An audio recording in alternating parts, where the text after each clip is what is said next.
Compassion is this force. So the ancient instructions, how do we do this? The instructions are very precise. In the Buddhist traditions, and what we're finding in Tibet, number one, they're saying that to create the healing, to create the peace, to create the miracles, first, we must feel as if the miracles have already happened without judgment, without ego. And that's hard for the Western mind. So first we must do this, to feel as if our prayers have already been answered without judgment, without ego. Okay, now, we're going to switch gears. We're going to go to a different monastery. This is a monastery in Egypt, in the mountains of Egypt. By the way, I saw Italian mountains for the first time yesterday with beautiful new snow. Did you see them? Beautiful new snow yesterday? Very beautiful, very beautiful. Thank you, Silvano. This is the mountains of Egypt. And this is interesting because when you think of Egypt, you don't think of mountains. You think of desert and ocean, sea. But this is in the mountains of Egypt. There is a very old monastery. This monastery is at the very base of Mount Sinai. Mount Sinai of Exodus, the book of Exodus. This is called St. Catherine's Monastery. Have you been to St. Catherine's Monastery? Some of you have seen it? Okay, then you know what you're going to see here. On the outside, this monastery looks very old. This is a Coptic Christian monastery. The monks are Coptic Christians. They wake up at 4 a.m. in the morning and begin their prayers. They go to sleep when the sun goes down. They have no electricity that they use. The electricity is there, but they don't use it. They burn oil for their light. They bake their bread in the sun. They pump their water from the wells every morning. It looks very primitive on the outside. Wait until you see the inside of this monastery. Would you like to see the inside? Okay, I was very surprised when we saw this. We walked, this is in the middle of the desert, nowhere in the desert. Look at the inside of this monastery.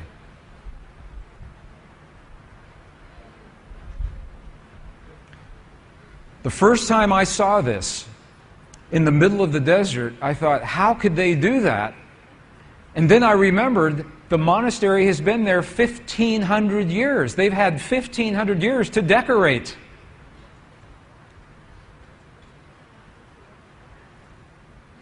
So it's good. All right, it was in this monastery. I know that there is a hidden library in this monastery. Beautiful library. Part of it is open to the public, part of it is hidden. However, before you get to the monastery or to the library, you have to go past these rooms. Every monk who has ever lived in the monastery, their body remains in the monastery, so the energy of the monastery stays in one place. So for 1,500 years, every body of every monk that has died here, when the monk dies, they take the leg bones and put them in one room. They take the skulls and put that in another room. They take the rib cage and put it in another room. And they label them all so they can tell us where Brother John from 1604, where his skull is. They keep everything. They keep everything in this monastery, including the records of the ancient wisdom. So we asked the question, is there a secret library? And at first they said no, because they did not want us to see these rooms. The only way to get to the library is to walk past these rooms. We convinced them that we would like to see this library. They took us past these rooms, And we ended up in a room that looks like this.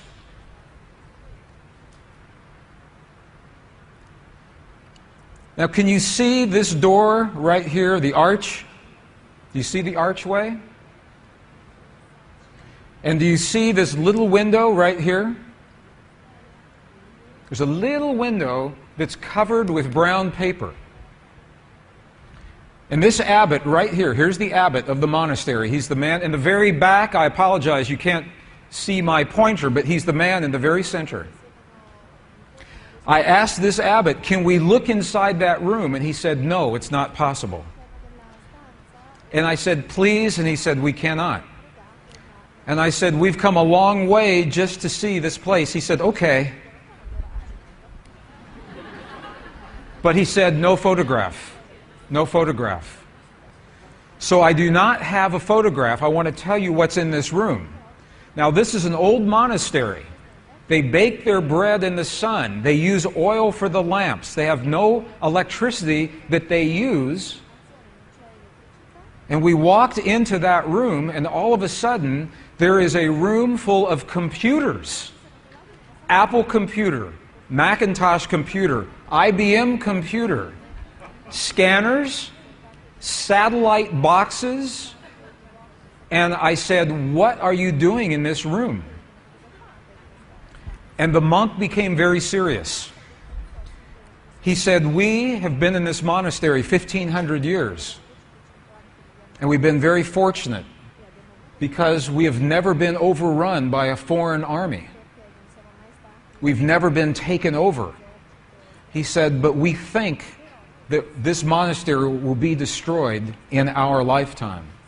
We think something will happen, that there will be a war in this part of the world, and this monastery will be destroyed. And he said, before that happens, we will scan every page of every one of our ancient texts onto the World Wide Web to preserve for future generations. And this is what they're doing, is they're recording all of the texts that are found in this library for future generations, putting it up onto the World Wide Web. So the question, what is in these texts that's so valuable? What is in these old texts that makes them so powerful? Well, some of the things that are in these texts are icons, pictures of Jesus. This icon was created within 300 years of the death of Jesus from the descriptions of people who lived with him and saw him. This may be one of the closest representations to Jesus that we actually have today. There are old, beautiful, illuminated manuscripts like this. Beautiful books, Coptic, Christian texts. Early Christian Bibles, only 100 or 200, 300 years after the time of Jesus. And this is why I brought you to this monastery. I want to share with you one of these texts. One of the texts that was edited from our Christian Bible is in this monastery. And we saw it, and you'll see a picture of it here. How many have heard of the Lost Gospel of Thomas? The Lost Gospel of Thomas. Some of you have heard of that text. Very, very powerful text. The Lost Gospel of Thomas is powerful because it is believed to be the actual words of Jesus as he was teaching those around him how to use the power of human emotion in his life. Now, I'm going to share two of these images with you. We said earlier, to unleash the force of the divine matrix in our lives, first, we have to understand how it works. And the science tells us how it works. Secondly, we must speak the language that the divine matrix recognizes, and science cannot tell us that. That comes from our past, from our culture, from our history, from those who have learned and used this language for thousands of years. So this is what we're doing right now. We're learning what did Jesus and what did the great masters say about this language. Because it's the same whether you're talking Buddhist or Hindu or Christian, pre-Christian traditions, they're all telling us that there is a field of energy and that we have the language to use that field. This is an actual page out of the Gospel of Thomas. So we know that this ancient gospel actually existed. And you can see some of the letters. These are Greek letters. You can actually read some of, if you know Greek, you can see some of the Greek letters right here. In the Gospel of Thomas, two very important keys. This was written right around 300 years after the time of Jesus. In this gospel, okay, so here's what we're doing. We've been in the Buddhist monasteries in Tibet, and they're telling us that that feeling is the prayer, one. Two, that we must feel as if our prayers have already been answered. Okay, and now we're in an Egyptian monastery with the texts that used to be our tradition before they were edited, and we're going to look at the instructions that tell us how to do that. Okay if we do that? Is that good? Okay. Gospel of Thomas. If you have a copy of the Gospel of Thomas, this is verse 106, translated from the Nag Hammadi Library. And if you do not have a copy, it's in our books, and you can go to any library and pick this up. Verse 106. Look at what the Lost Gospel of Thomas says. It says, when you make the two, thought and emotion, one. So the Gospel of Thomas is talking about thought and emotion. It's saying when you make your thought and your emotion one, look at what happens. You will say to the mountain, mountain, move away, and the mountain will move away. It's saying that when you can marry your thought and your emotion into one single potent force, that is when you have the power to speak to the world. The tumor that disappeared in the woman this morning, that is an example. When those practitioners had the thought of the woman being healed and the feeling and the emotions were all one, the mountain moved, the tumor disappeared. Okay, so this is one place. Now, secondly, when you make the two one, what are they talking about? What are the two? Let's go back to our image. The two, thought and emotion. When the two become one in our hearts, we create the feelings in our bodies. When thought and emotion become one, and you'll see how to do that in just a minute. Let's go back to the Gospel of Thomas, another verse. Now this is verse 48. It says almost the same thing. This was so important that it was recorded at least 3 different times in the same gospel. Look at what this says. If the two make peace with each other in this one house. When Jesus is talking about the house or the temple, what is he talking about? What is he talking about? Precisely you. You are the house. You are the temple. If the two make peace with each other in this house, if thought and emotion become one, if they make peace with each other in this house, look what happens. They will say to the mountain, move away, and it will move away. He's telling us again, in a completely different verse, how powerful it is to marry thought and emotion. But they still haven't told us how. How do you do this? That's the next piece. In the early Christian Bible, your Bible today, there is a passage. How many have heard, ask and ye shall receive? Have you heard that before? Ask and ye shall receive. Have you heard that? I know people that ask and ask and ask and nothing happens. Because the asking is not done with the voice. The asking is not done, please, please, bring this to my world. That's not asking. To ask, we must speak to the field, to the divine matrix, in the language that the field recognizes. And a language that's meaningful, the field doesn't recognize our voice, it recognizes the power of our heart. Remember this morning, our heart, we have a feeling, creates electrical waves, magnetic waves. That's the language the field recognizes. So when you create the feeling in your heart as if your prayer is already answered, that creates the electrical and the magnetic waves that bring that answer to you. And you're going to see this in just a moment. Ask and ye shall receive.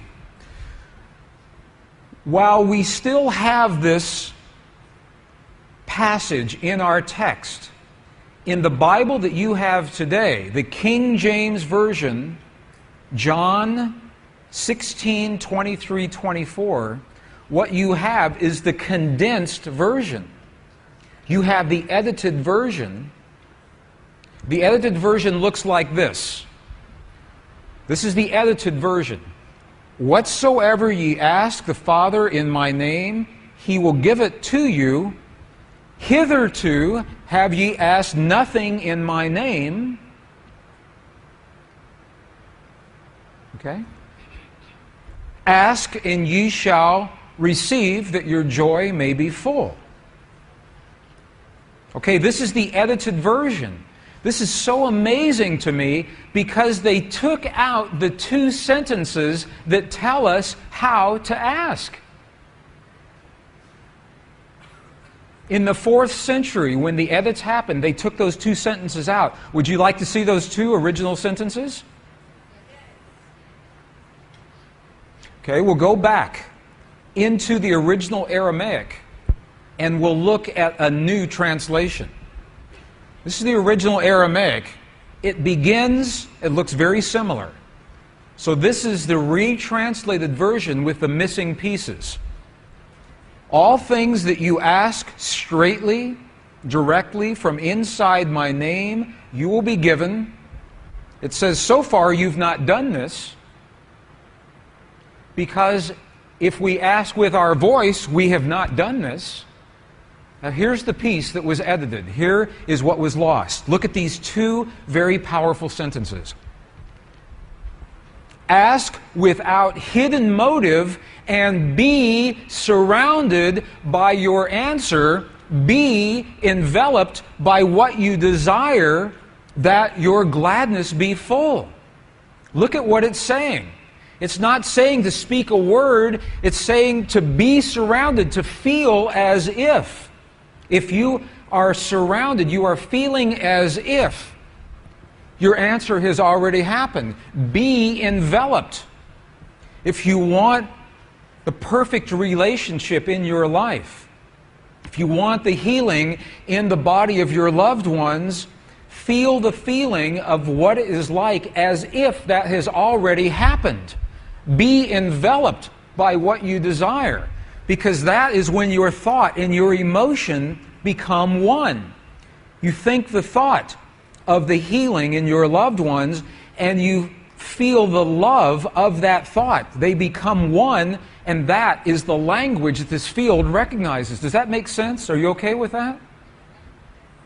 You're going to see an example of this, another example here in just a moment.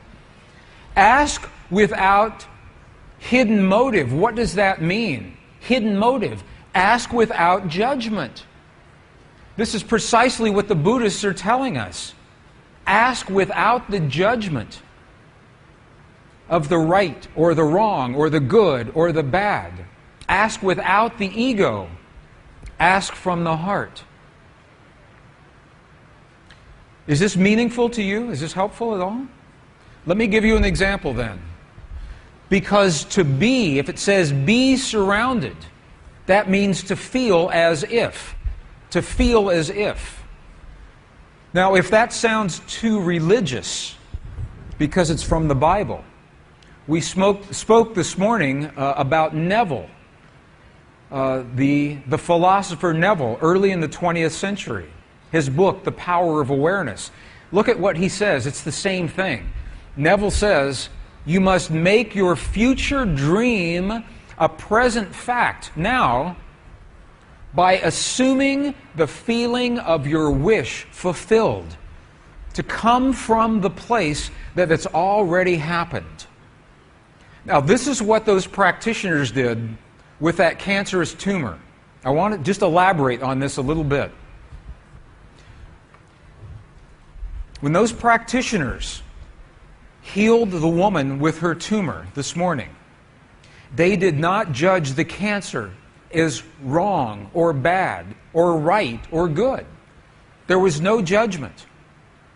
They accept that tumor as a possibility, one of many possibilities, because in the quantum world all things are possible. So they didn't say, bad cancer, you must go away.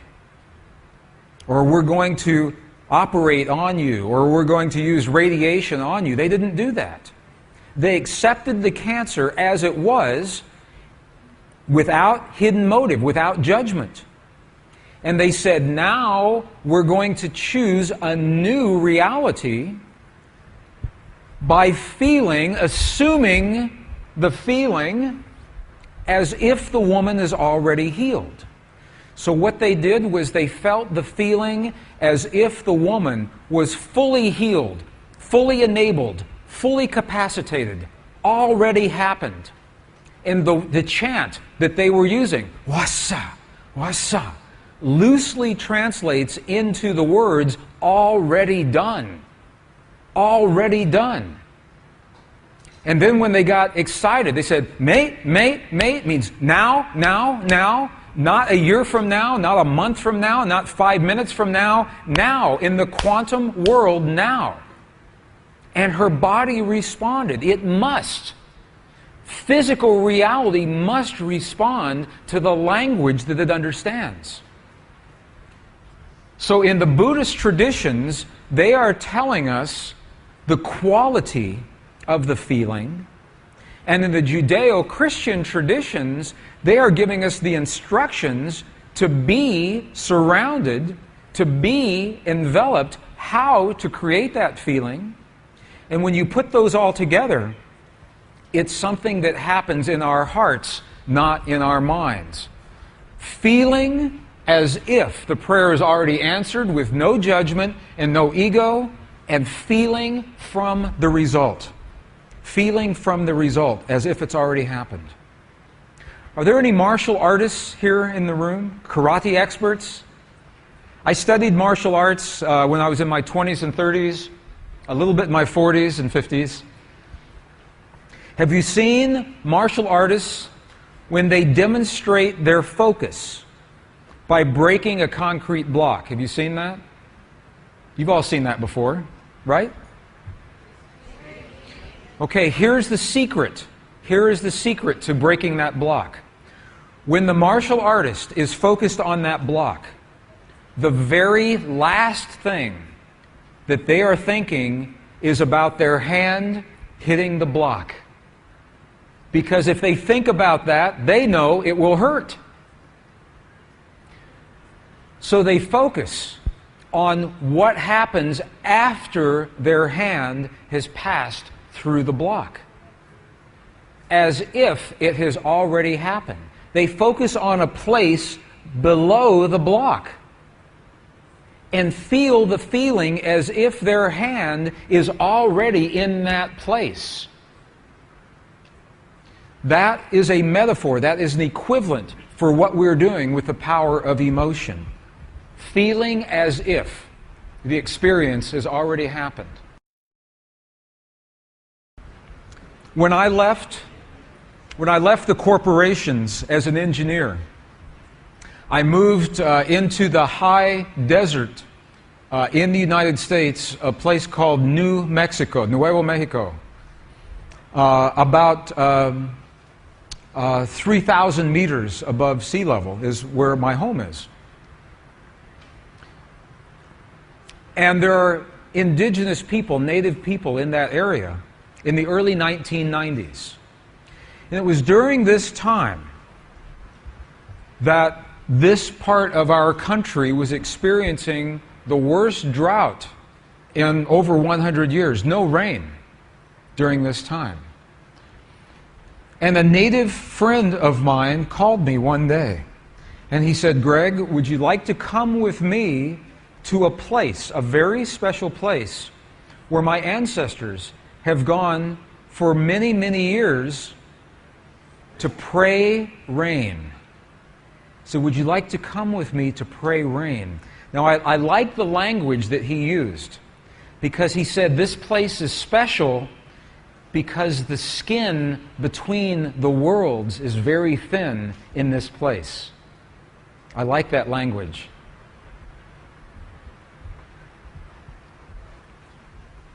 So I met my friend, and we went to this place, and it was a circle of stones, kind of like this. Not this exact place, but very similar to this place.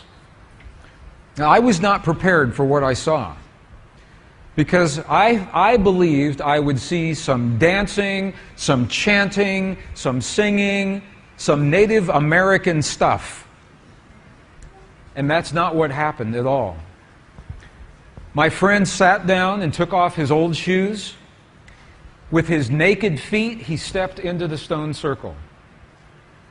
He honored his past. He said the words, "All of my ancestors, all of my ancestors, all of my ancestors are with me now." And then he closed his eyes and he held his hands in a prayer mudra like this. And he turned his back to me for about 20 seconds. And then he looked at me and he said, "I'm hungry. Would you like to go get food?" And I said, "Yes, but I thought you were going to pray for rain." And this is when he looked at me and he said, "No." He said, "If I pray for rain, rain could never happen."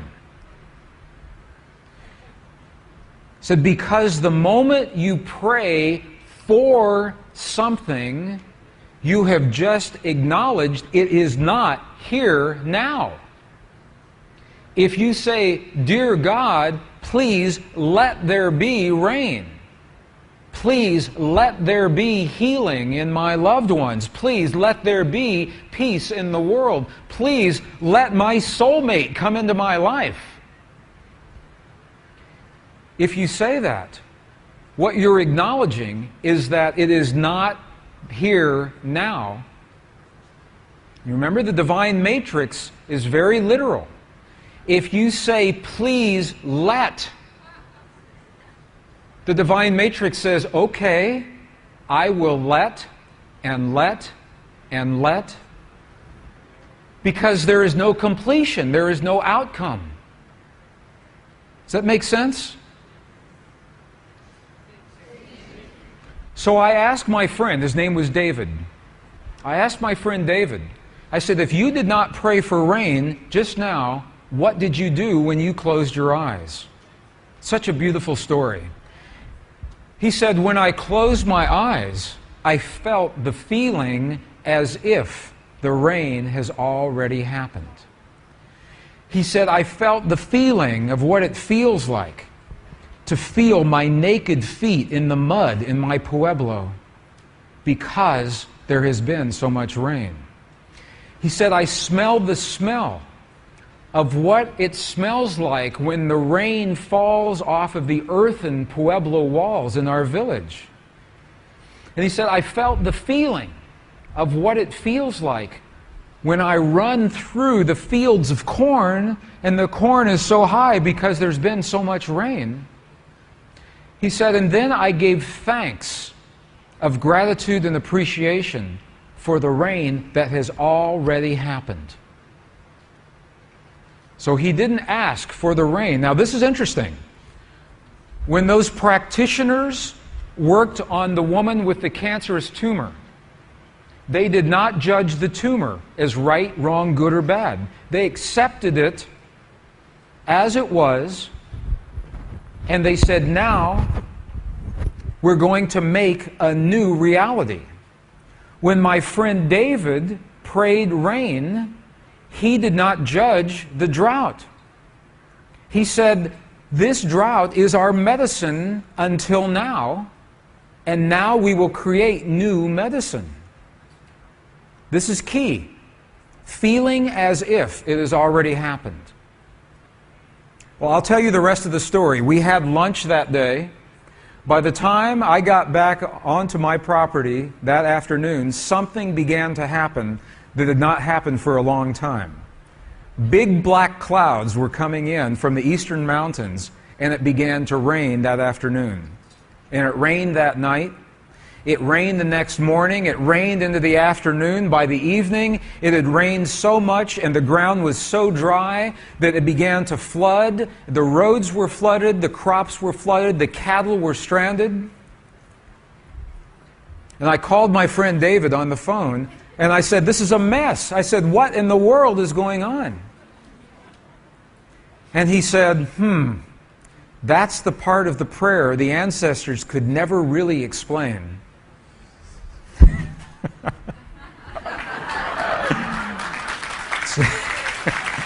It's like they could get the rain to begin, but they didn't know how to tell it how much to rain. Now, I cannot prove to you scientifically that David's prayer made that rain happen. I cannot prove scientifically that those practitioners made the tumor disappear. But we can say there's a high correlation, a very high correlation between when they feel the feelings and when the change happens. Okay, now there's more to this story. This is very interesting. Within the last month, I was on tour in Australia with a dear friend, Dr. Bruce Lipton. I know many of you know Bruce Lipton's work. I will meet him in Vienna tomorrow. And we are presenting in Vienna, in Zurich, in Frankfurt, in Hamburg over the next week. So if you have friends who are interested, please let them know.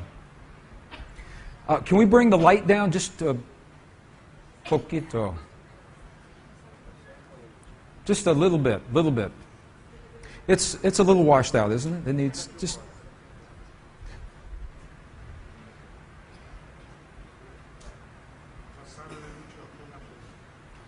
That's good. That's good. Just a little bit. Thank you.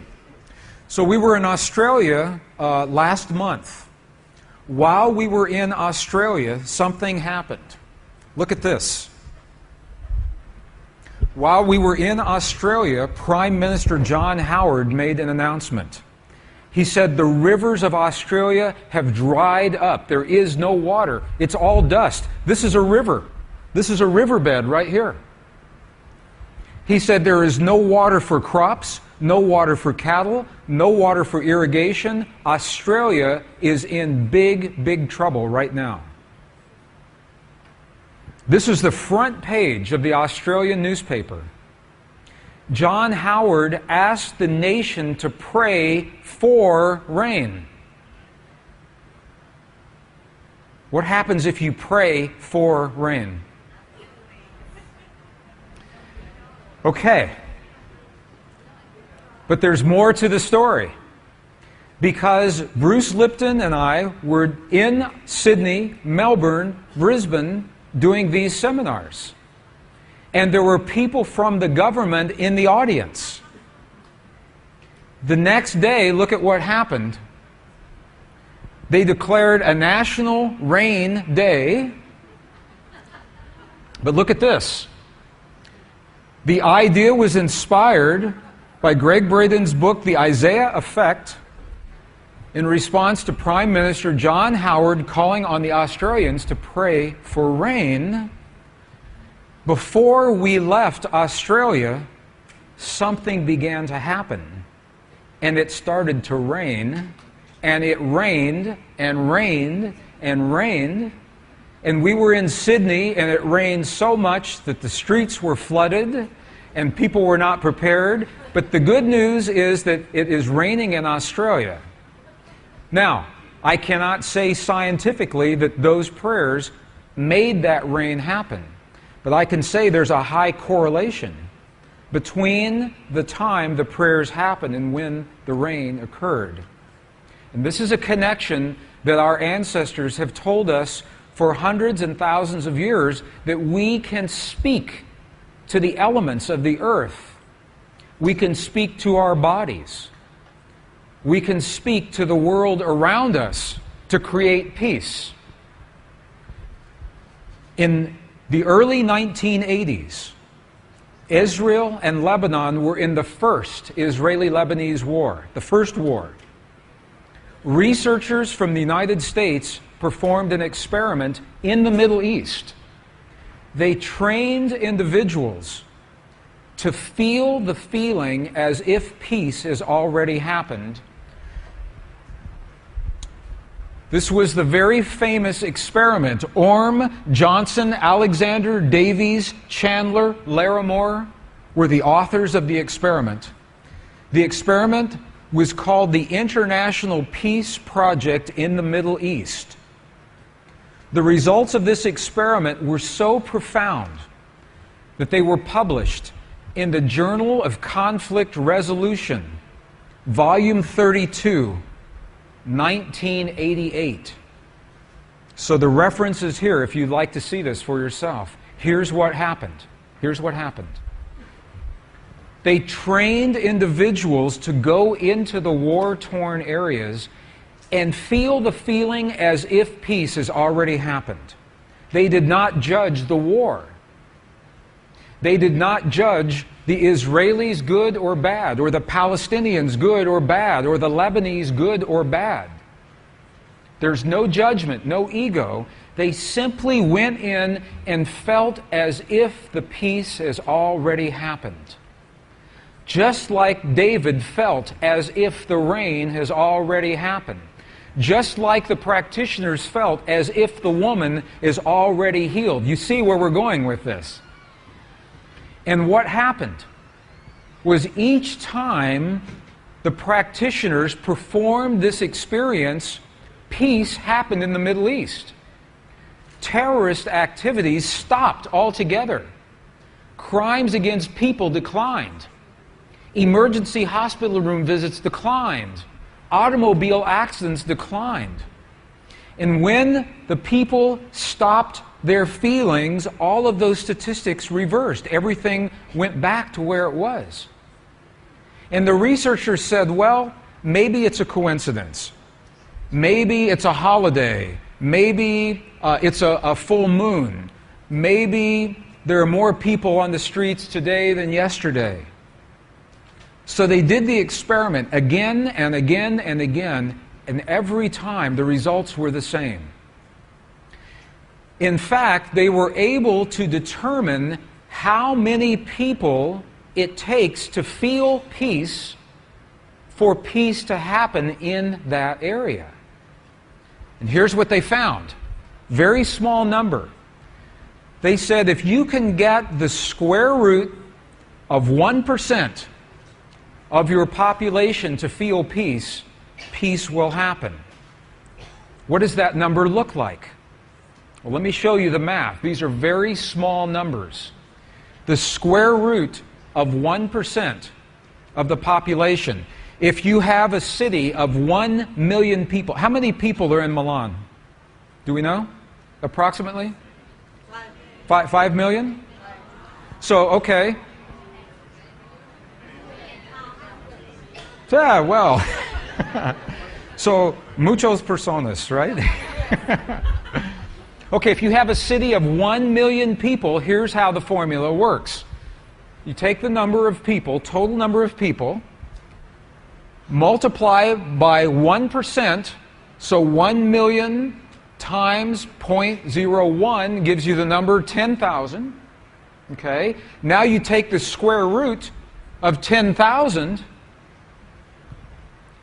100 people. In a city of 1 million people, if there are 100 people that know the language of peace, they can begin that experience of peace. What does that mean for our planet? Let's look at our planet. Earth has a population a little over 6 billion people now, close to 6.5. If we do the same thing, 1% of 6 billion people is 60 million people.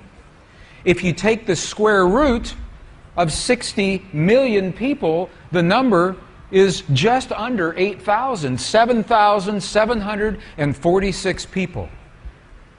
There are 1,000 people in this room. 7 rooms like this can change the world. And that's just the beginning. What happens if many, many people come together on the internet, on the World Wide Web? They coordinate and create that peace. Well, it has happened. It's been done. Princeton University organized the studies, and while the people are feeling peace, all that happens is peace. The problem is that people stop feeling peace and then walk away from the experiment, and everything changes. So what I'd like to do is this. We're going to go into the last part of the program in just a few moments. Before we do that, we'll take our bathroom break. We come back, we're going to look at this a little bit more, and then we're going to have some experience in the room that helps us know what this feeling is all about. Okay, do you have an announcement you'd like to make? Okay, if we could do 15-minute bathroom break, I'll meet you back here 15 minutes. Thank you for a really, really wonderful session. Thank you.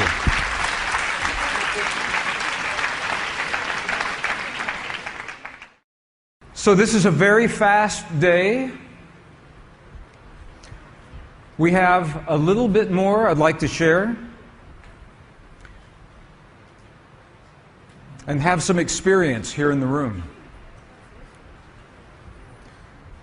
This morning we spoke about the Institute of Heart Math, their discoveries that every human heart, around the heart, is a field of energy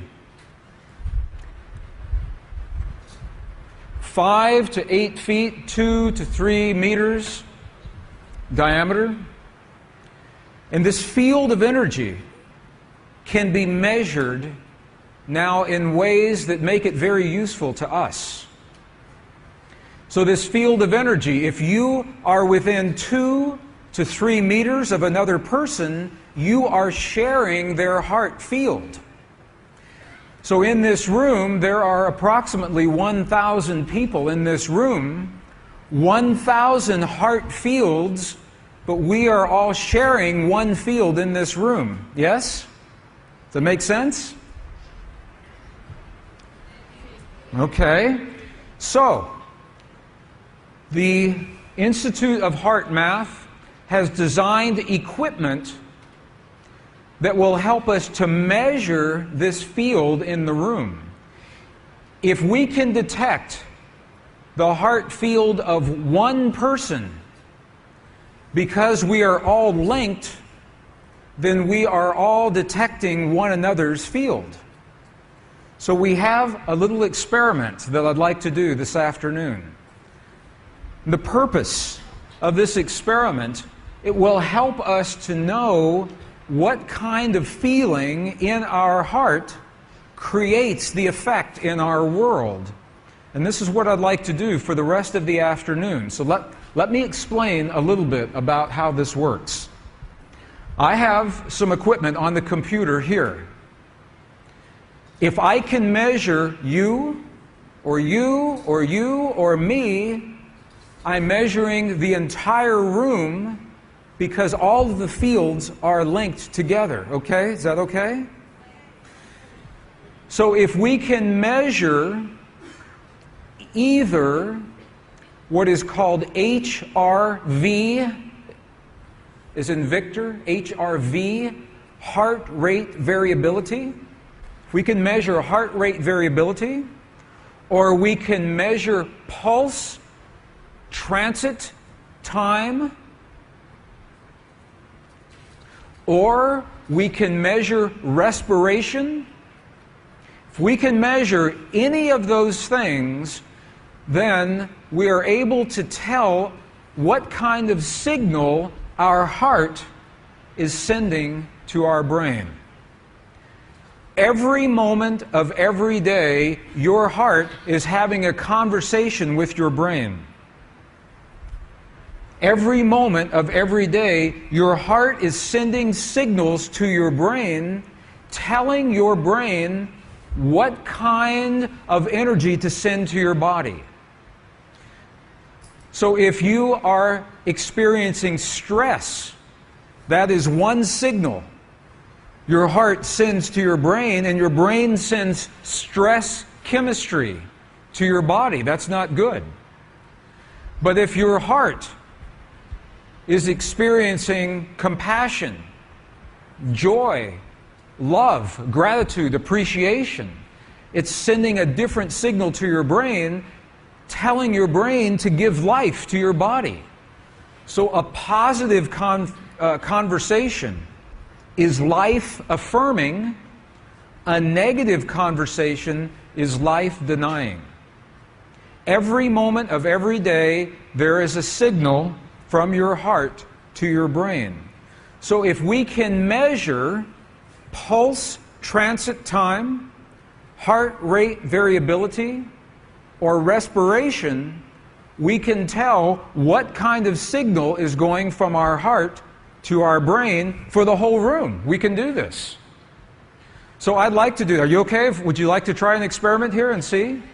What kind of emotion is in this room right now? Would you like to do that? Okay, so here is the way this works. Here's our heart field right here. What I'm going to do is I'm going to shift to a piece of software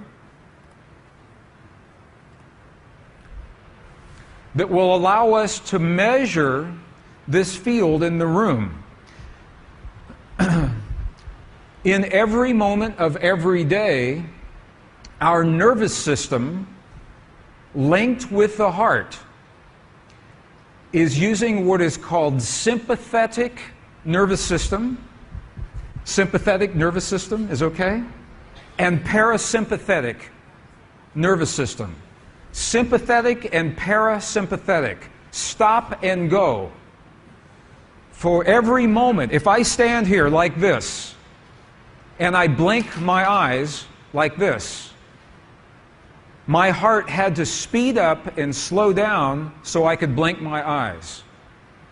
When I'm speaking, my heart speeds up and slows down so that I can speak. When I move my arm, my heart speeds up and slows down so I can move my arm. The sympathetic and the parasympathetic nervous system are allowing this to happen. We can measure this here on this screen. So what I'd like to do is measure this for the entire room. So, to do this experiment, what I'm going to ask, now, not yet, okay, but when I ask, I'm going to ask us all to connect with one another physically, to hold hands with one another in the whole room, so that everyone is holding hands with someone else, so that we have a circuit in this room, across the aisles. Okay, does that make sense? Okay, and I'm going to need 1, 2, 3, 4, 5, 6 to stand there, so you can connect to me. Okay? So let's do this. Let's all connect in this room, okay?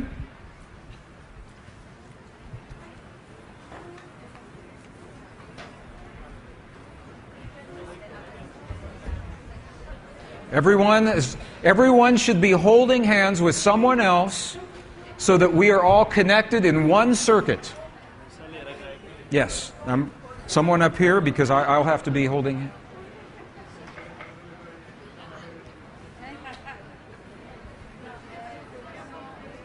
Okay, this is good.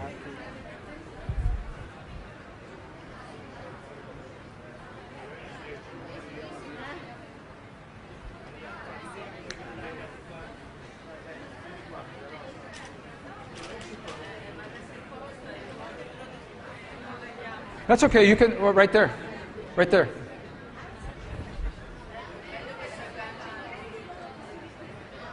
Okay, so the idea is that we are all connected in one circuit.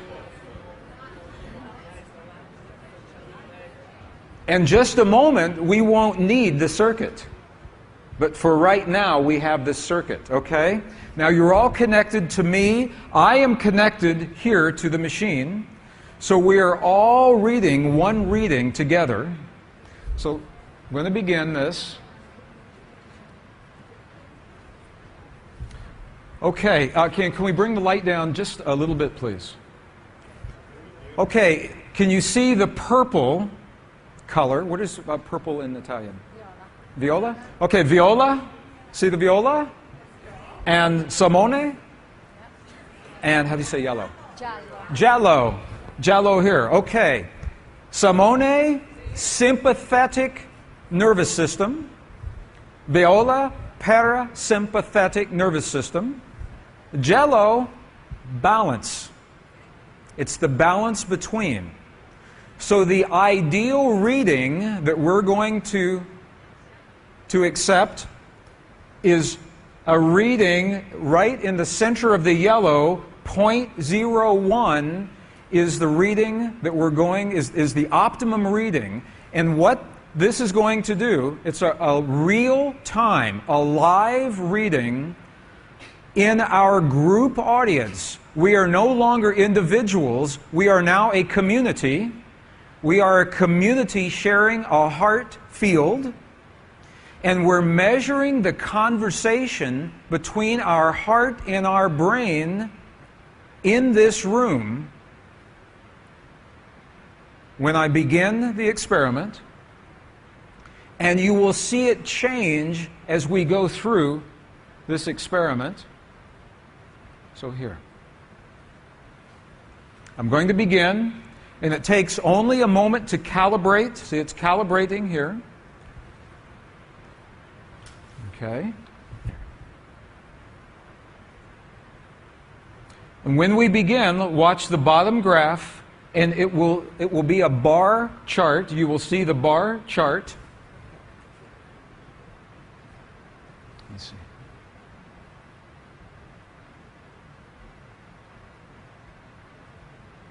There. Okay, this is a real-time reading in this room. This is where we are right now. It's not right, it's not wrong, it's not good and bad, but it's a very good reading because the optimum reading is 0.01 in Giallo, and we're there, and you haven't even done anything special. Now, we're going to learn a technique in just a moment. We'll learn a technique in just a moment. But watch, this is a real-time reading. Okay, now, I'm going to invite you to focus your attention in the center of your chest, in your heart, not your mind. Here is how to shift your attention. With your hand, touch your heart center. Touch it on your body. And when you do that, it will draw your attention from your mind into your heart. Just touch it momentarily, just for a moment. And it will draw your attention into your heart. Okay? Okay, and now you can hold hands again. Go ahead and hold hands. And from that place that you touched, if you can begin to feel in your heart feelings of what you would call gratitude and appreciation. Gratitude and appreciation. If you can feel gratitude and appreciation in your heart, and begin to breathe gratitude and appreciation from your heart center. Not your mind, but in your heart.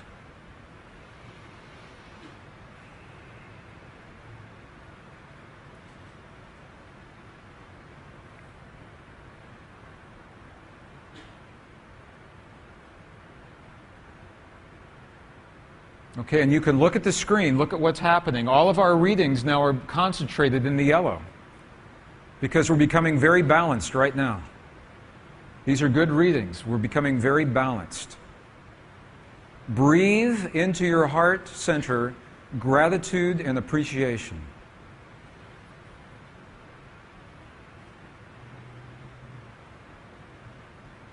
Take a deep breath in your heart. Feel the feeling of gratitude and appreciation. For anything. For your life, for your health, for your family, for this day, for our world, for your healing.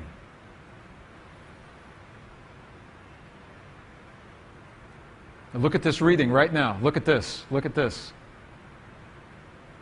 Very good reading. See the balance in the jello?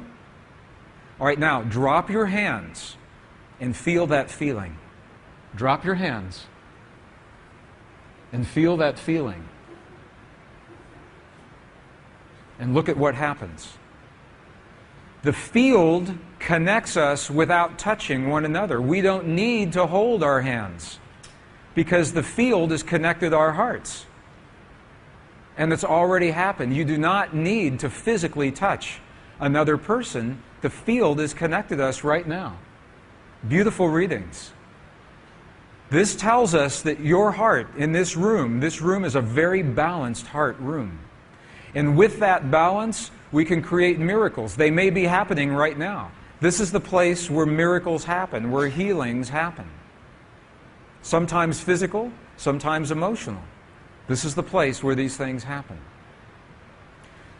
So I'm going to invite you, close your eyes, breathe through your heart, feel gratitude and appreciation.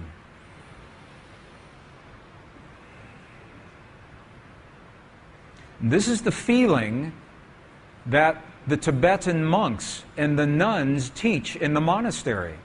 This is the feeling in our heart. It is not a process in the mind. The mind may think about the experience of appreciation and gratitude, but the heart, your heart is what feels that experience. This is a very balanced room right now. Beautiful, beautiful readings.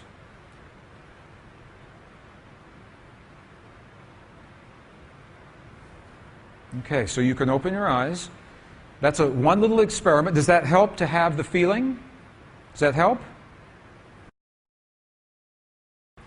This is what the monks and the nuns teach in the monasteries. You remember the abbot said to us, he said, feeling is the prayer. Do you remember that earlier? Feeling is the prayer.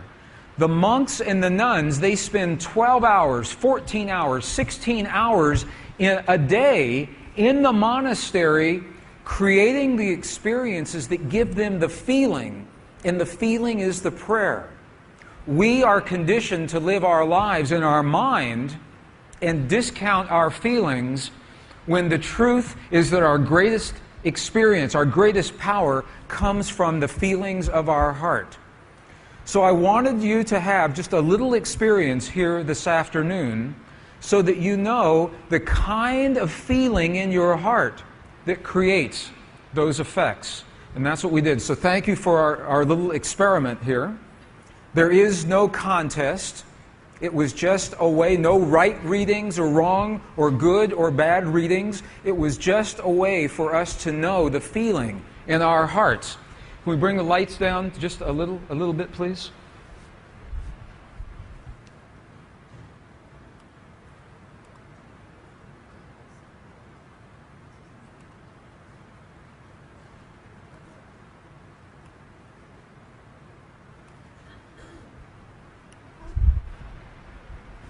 Okay.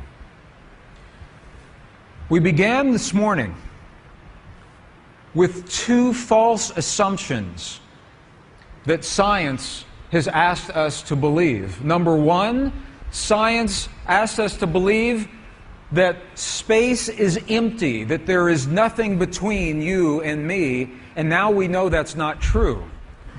They've asked us to believe that thought, feeling, emotion, belief have no effect on our bodies or our world. We know now that that is not true. These are false assumptions. our understanding of this changes everything. It changes everything about who we believe we are. I asked you this morning, who are you? A passive observer or a powerful creator? And now you have the information to answer this for yourself. You know that you are a powerful, powerful being, a powerful creator if you choose to use your power. If you choose to use your power. And it is a power based in your heart. The power of human emotion. Neville said to us, he said that we have an infinite power against which no earthly force is of the slightest significance. In other words, he says, we have an unlimited power that nothing in this world can touch. In the presence of this power, people live extended lifespans. Scientists today tell us we should be on this earth at least 120, 130, 140 years. What would it be like to live 140 years? Think how much we could get done. Would you like to live that long? Maybe. To live that long and be healthy and vital. You know, the biblical traditions say that we are in bodies that should last at least 900 years. The ancient Essenes say we should live in these bodies at least 900 years. They say, however, the first 100 years are the most difficult.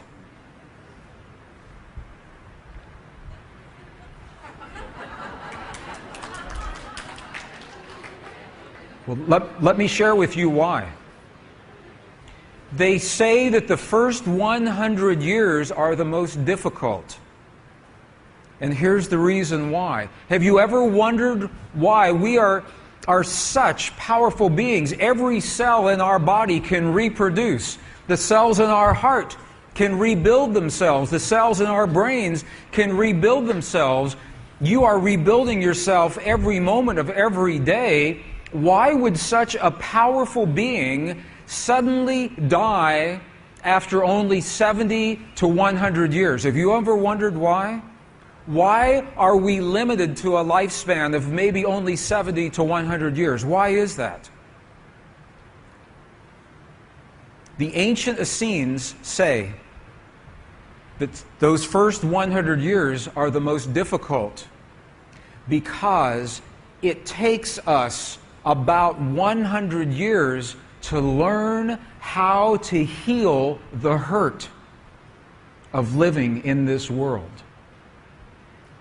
That it takes about 100 years to learn how to heal the pain of losing the things and the people and the places that we love the most. That 70 to 100 years appears to be how long your body and my body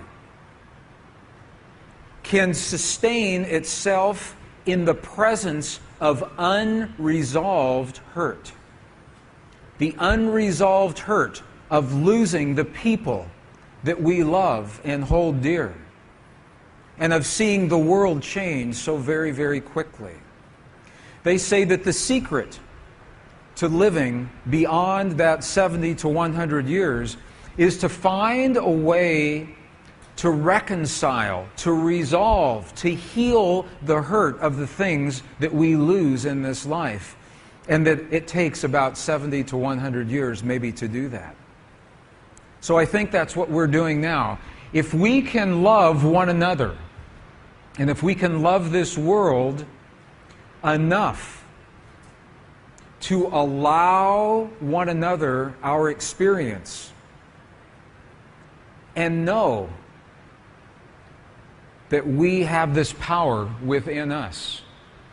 If we can love and allow, if we can love without the judgment and the ego and the attachment, if we can love fully and openly and completely, there's no reason for our bodies to stop working after only 70 to 100 years.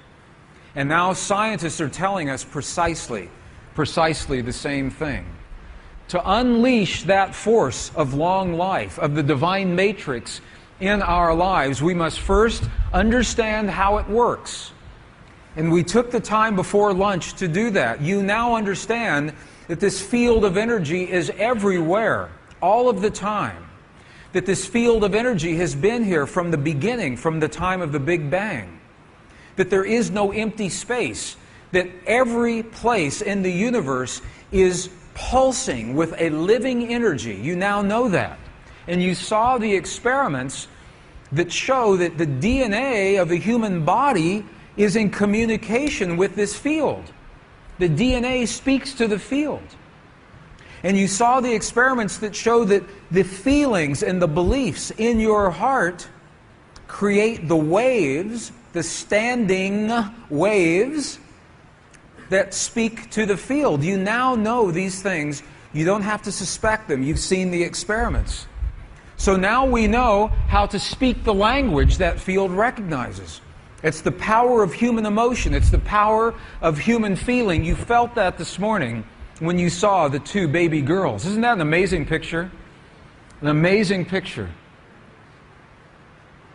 I love this picture because it tells us who we really are.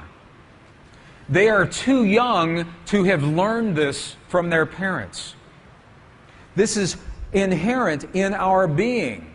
We are beings who love, we nurture, we care. We are born to love in this world, and this shows precisely. They are only a few hours old, and they know this already. That's why I like this picture.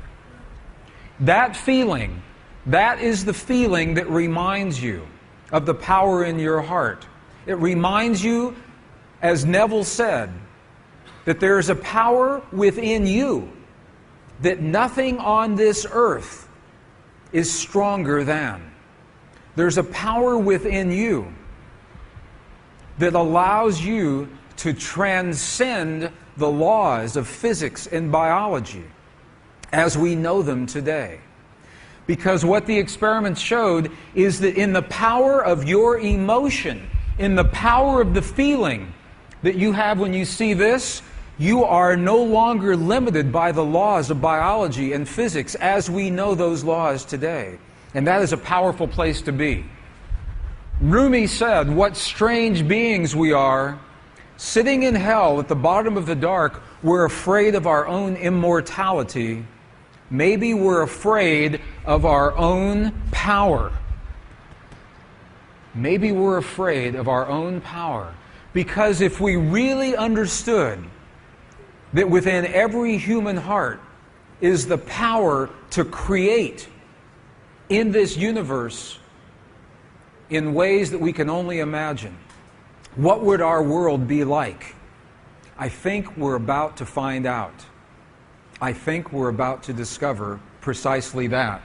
Because the power to do so lives in every single one of you. The power to create, to heal, to love, to create peace in our world, peace in your family.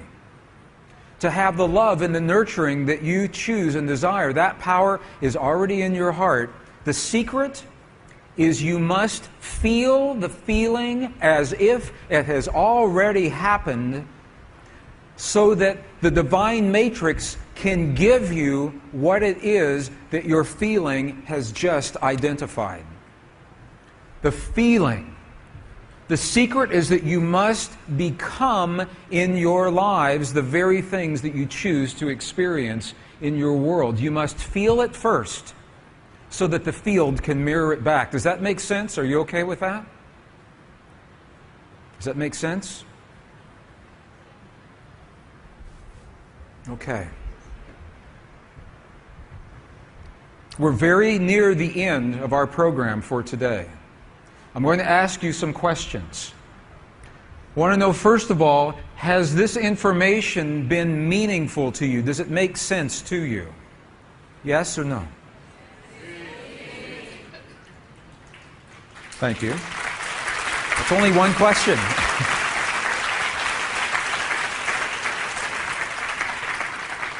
Okay, question number 2. Is it meaningful in your life? Is it useful? Can you use this in your life? Okay. Question number 3. Can you see how, with the power of human emotion, you are no longer a victim of the things that happen in this world? Can you see how you are no longer victims of this world?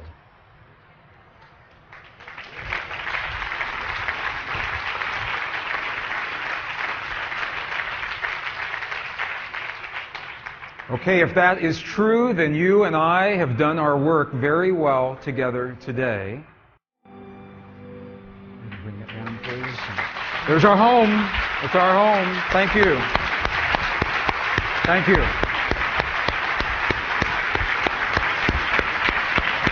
Thank you, Milan. Thank you. Thank you. Beautiful.